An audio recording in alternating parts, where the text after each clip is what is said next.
چشماتای من از دور میبینمت، آخرشمون تو دلم حسرت بوسیدنت، فدای چشماتای این روزا همش دل و پسم، چطور میخوای از تو این زندگیم دست بکشم، این غرور لعنتیت داره عذابم میده، چطور ببینم عشقمو با یکی دیگه میره،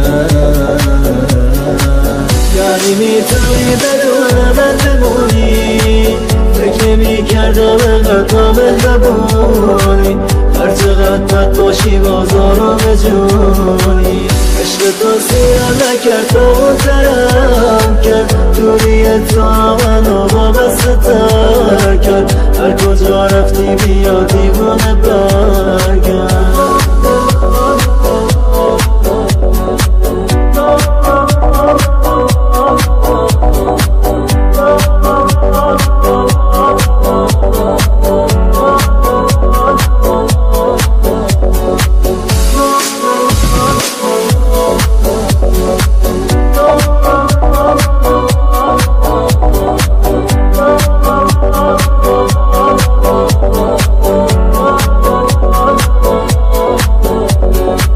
خاطرات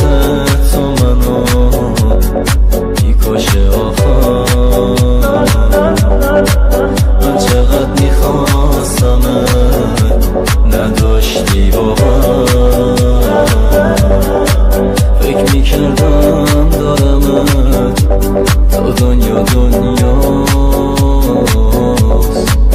چه ساده تموم شد و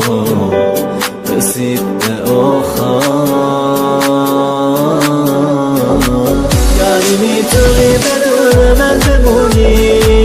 فکر نمی‌کردم انقدر مهربونی، هر چقدر بد باشی بازارو بجونی، عشق تو سیرم نکرد تو محترم کرد، دوری تو منو وابسته تر کرد، هر کجا رفتی بیا دیوانه برگرد.